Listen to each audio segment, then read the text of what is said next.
आपने हमें 117 में से 92 सीट दी, बहुत शुक्रगुजार हैं आपके। अब दूसरा बड़ा चुनाव आ रहा है, 13 सीट है। हमें ये 13 की 13 सीट चाहिए। क्यों चाहिए? अपने लिए नहीं चाहिए, अपने बच्चों के लिए नहीं चाहिए, अपने परिवार के लिए नहीं चाहिए, मुझे अपने लिए नहीं चाहिए, मान साहब को अपने लिए नहीं चाहिए, इन मंत्रियों को अपने लिए नहीं चाहिए। आपके परिवार के लिए और काम करने के लिए, आपके परिवार को और खुशहाल बनाने के लिए, पंजाब को रंगला बनाने के लिए, पंजाब की तरक्की करने के लिए ये 13 सीट चाहिए हम लोगों को। जनता तो रोज देख रही है कैसे केंद्र सरकार, गवर्नर, बीजेपी वाले रोज तंग कर रहे हैं मान साहब को, रोज तंग कर रहे हैं हमारी सरकार को, रोज तंग कर रहे हैं हमारे मंत्रियों को, तरह तरह से तंग कर रहे हैं। पंजाब के हक के 8,000 करोड़ रुपए रोक लिए केंद्र सरकार ने। 8,000 करोड़ रुपए बहुत होते हैं।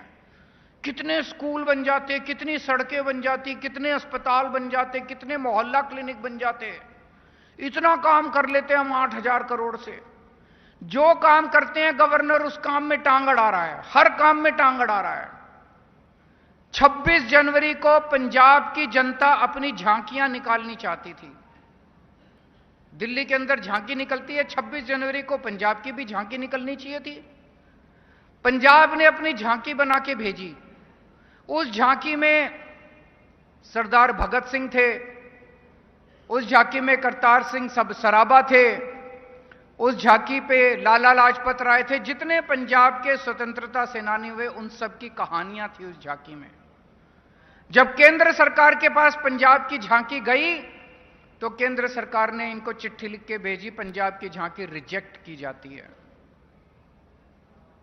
ये केंद्र सरकार में जो बैठे हैं ये सरदार भगत सिंह को रिजेक्ट करने वाले होते कौन हैं?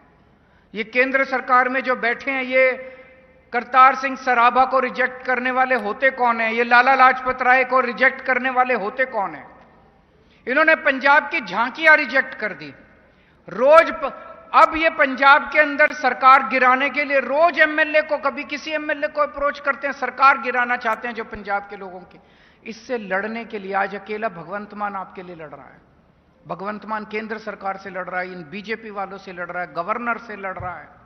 आपका बेटा, आपका भाई अकेले रोज रात दिन 24 घंटे आपके लिए लड़ रहा है।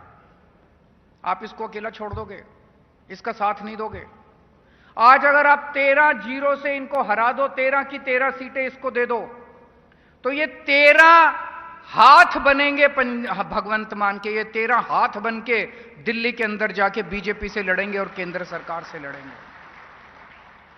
13 एमपी लोकसभा के अंदर, संसद के अंदर उठ के आपकी आवाज उठाएंगे, पंजाब की आवाज उठाएंगे। मैं आपसे पूछना चाहता हूं, आज भी 13 सांसद, पंजाब ने 13 सांसद, 13 एमपी भेजे हुए लोकसभा के अंदर, किसी की आवाज आती है? कोई सुनाई देता है? पता चलता है कि 13 सांसद भेजे हुए उन पार्टियों के क्या करते हैं वो? जब आपके 8,000 करोड़ रोके केंद्र सरकार ने, वो 13 सांसद कहां थे? ये तो अब अकेले रिंकू की आवाज दिखाई देती है जलंधर से, पिछले 1 साल से जब से रिंकू लड़के जीत के गया। बाकी 12 कहां हैं? पंजाब के लिए कभी लड़ते हुए क्यों नहीं थे? जब 26 जनवरी को पंजाब की झांकी रोकी गई तब ये 12 सांसद कहां थे? दूसरी पार्टियों वाले क्या कर रहे थे? ये मटर गश्ती कर रहे थे, कुछ नहीं करते, पंजाब की कभी आवाज नहीं उठाते।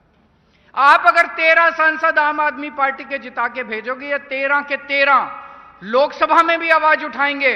और अगर आपका कोई काम रुकेगा, अगर रूरल डेवलपमेंट फंड का रुकेगा, तो उस मंत्री के घर जाके, उसके दफ्तर के अंदर जाके बैठ जाएंगे, हटेंगे नहीं जब तक आपके पैसे रिलीज नहीं होंगे।